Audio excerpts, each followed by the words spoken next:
Bismillahirrahmanirrahim. Alhamdulillahi Rabbil Alameen. Wa salatu wa salam ala Rasulillahi wa ala alihi wa sahbihi ajma'in wa ba'd. So this is just a quick piece of advice that I want to give the people today, inshallah.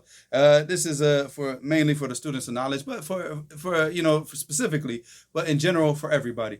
What I want you to do is like if you sit back today and you look at like the path that you see the majority of the people taking, you see like how the people are living their lives, the behavior that the majority of the people are displaying on a daily basis, and just the direction that their lives are going into. Once you sit back and you take that assessment and you see everything that you see going on nowadays, what you have to do now is you have to turn around and go in the opposite direction.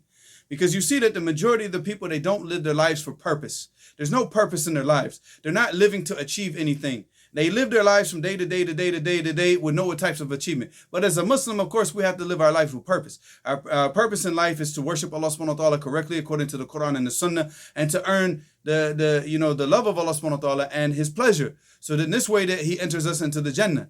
Otherwise, then what is the purpose of life? What have we achieved in our lives if we haven't achieved that purpose? I mean, the very actual purpose of our creation, we haven't even achieved it. When Allah subhanahu wa ta'ala said, وَمَا خَلَقَتُ الْجِنَّ وَالْإِنسَ إِلَّا لِيَعْبُدُونَ. So there was no other purpose for the creation of jinn and mankind except for the purpose of worshiping Allah subhanahu wa ta'ala. And that's it. This is the purpose. Now, everything that we do in life as far as survival from day to day and getting money to pay rent, to pay bills, this is just to keep our lives going in survival mode. But our purpose and achieving our purpose, what is our purpose? And are we living our lives to achieve that purpose? Are we setting goals every single day to achieve that purpose of earning the pleasure of Allah subhanahu wa ta'ala? Are we just living like the rest of the people? Are we living our lives day to day like a bunch of farm animals, just waking up, eating, drinking, and sleeping, eating, drinking, sleeping, repeat, eat, drink, sleep, repeat? I mean, is this the type of life that you want to live? This is what you wake up every single day for? With this in mind. So every single day that you wake up, you have to live your life deliberately with a purpose, that there's a strategic plan, that it's something that you're trying to achieve every single day, that you have your life, you're mapping it out and you're planning it. You're setting goals and tasks for every single day, the things that you need to achieve. Because the majority of the people nowadays, wallahi, you look at them, they're just lazy. They're lazy. They all they want to do is they want to go and they want to get the bare minimum done so they can go on and just eat, sleep, and drink and go back to those three things. You understand? So they try to do the bare minimum. But now you have a mind. You're trying to achieve things. So what do? You just want to do the bare minimum, or do you want to excel? If you were to just do a little above the bare minimum, just a little bit over mediocre, then you would excel over every single person in today's society. Every single person in today's society with the lazy behavior that they have. If you're waking up early, you're going to bed early, you're waking up early, and you get started on all the goals and achieving the things that you need to achieve, and you're working hard every single day, you'll surpass all of society. If you just be consistent and keep asking Allah subhanahu wa ta'ala for assistance. Because the next thing is that the majority of the people today, they don't have any type of self-discipline. They don't have self-discipline. They do what they want when they want to do it. So if they want to work hard, they'll work hard. If they don't feel like working hard, I'm going to take a day off. I'm going to relax today. I'm not going to do anything. I'm going to chill because my body needs to rest. And that's the fool's mentality. Because that you have, your life is very limited. And every single breath that you take is one less breath that you're going to take. And it's one breath closer to your death. 1 second closer to your death. And you don't know when that time's going to come.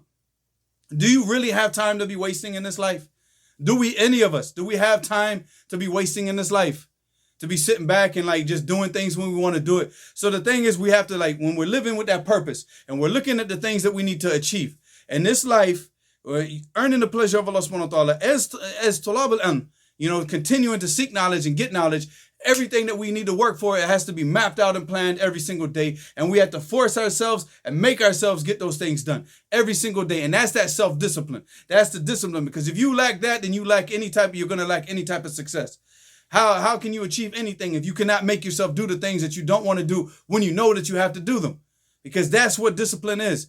And the only way that you're going to achieve the things after the assistance of Allah subhanahu wa ta'ala is that you're going to have to push yourself to do those things, even when you don't want to do them. There's going to be days you don't want to read, days you don't want to memorize, days you don't want to review, but you have to do it and you have to continue to do it. There's no such thing as a day off. So get that again. That mentality has to go. because you don't have time. You don't have that, you know, if you want a day off, you, inshallah, you earn Allah's pleasure. You get all the days off that you want in Jannah, inshallah. But like right now, it has to be about work.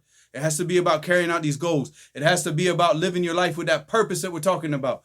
That purpose of trying to earn that pleasure of Allah subhanahu wa ta'ala and work and set your goals to achieve that purpose. And live every single day for that purpose. You're reading the Quran, you're reading the Sunnah, you're memorizing the Quran, you're memorizing the Sunnah, you're reading the books of Ahl al-Ilm. You really want to do something great, read the biographies of all the people that came before. Don't look at these people today. Don't look at the people today. Don't look around you and try to look for role models that you see in society, especially in the West. Go back and read the biographies of Imam Ahmed. Go back and read the biography of Imam al-Bukhari, of Imam Muslim. Read the biographies of Sufyan al-Thawri, Sufyan ibn Uyayna. Read the biographies of Muhammad ibn Sirin, of Abdullah ibn Mubarak, all the A'imma. And look at the lives that they lived, and look at the characteristics and all the character they had, and look at the quality, the character traits that they had that made them successful. And then start to take on those character traits. You read through the Sunnah and you look at the Sahaba. You got the book is called Ustul Ghaba, which is about the lives of the Sahaba. And you have Sirah Alam Nubala al-Dhahabi, which also gives all the different biographies of all the ulama that went before. Read these books, live in these books.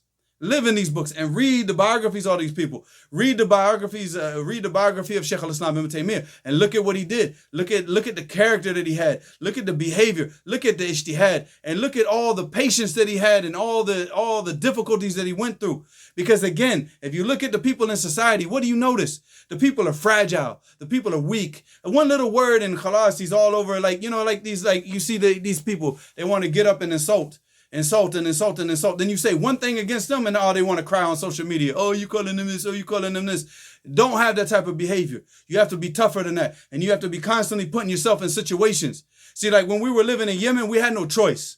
We had no choice because the life in Yemen itself is tough. And either you toughen up or you go back and get on a plane and go back to America. So how do you think that we could survive? You have brothers that lived there for 15 years, 20. I lived there for 15 years. I have brothers, just talked to a brother today, Abdul Hakim Allah Yahfadhu, lived in Yemen for 20 years or more than 20 years. Other brothers that lived in Yemen for 20 years.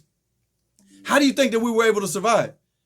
You think that we were able to survive because we sat there fragile and weak-minded? No, you have to adapt to the situation, and you have to toughen up your mind, and you have to realize that nobody's going to sit here and coddle you anymore. Nobody's going to baby you anymore. Nobody's going to put a bottle in your mouth and soothe you to sleep. You're now even to the point where we had to live through war. We had in that war, we had to live through being hungry, not having electricity, taking cold showers in cold weather, and all the different, just being hungry all the time, not having all the comfort that we had. We did away with it, but we knew why we were doing it. And that's what made us patient, because we're doing it and we wanted to live in a Muslim country. We wanted to continue studying our religion and continue practicing our religion. We wanted to wake up every day for Salat al-Fajr and hear that adhan out in the street. We wanted to be able to go to the masjid and see all the Muslims all over the place. We wanted to live in a Muslim society, so we didn't care what we went through. We didn't care what we went through. We were prepared to go through every single thing. And we watched brothers die left and right, left and right, left and right. But that doesn't stop us. They're dead. We still have to live and we have to move on. Allah yarhamahum. We make dua for them and we ask Allah subhanahu wa ta'ala to enter them in the Jannah. But we have to keep moving. And we got to keep, life doesn't stop at that. The closest brothers that were there, all of us lost very close brothers to us in those wars. So you think we're going to sit back and cry about it? We have to cry. You cry. And you move on. And you keep moving on. You have to toughen up your mind. You can't have this type of fragile behavior. If there's one piece of advice I could give to the people, just put yourself in a position to toughen yourself up. Be stronger. Be stronger. Stop being like these fragile people on YouTube in the comment section that they want to sit there and cry and complain about every single thing. You have to be tougher than that. You have to put yourself in difficult positions that make you tougher. That make you that brings you out of that comfort that you're accustomed to. Go hungry. Don't, you know what I'm saying? If you're you had this desire for pizza today, go hungry today. Don't eat. Eat a couple dates. Sleep on the floor. Take a cold shower in the winter. Do things that toughen you up and make you a stronger person. Make you strong in your mind and discipline yourself to get the things done that you need to get done every single day. And then that way, inshallah, you'll be successful and work every single day towards getting the pleasure of Allah subhanahu wa ta'ala. And inshallah, you'll be successful in this life and the next. Wallahu a'lam, wallahu musta'an.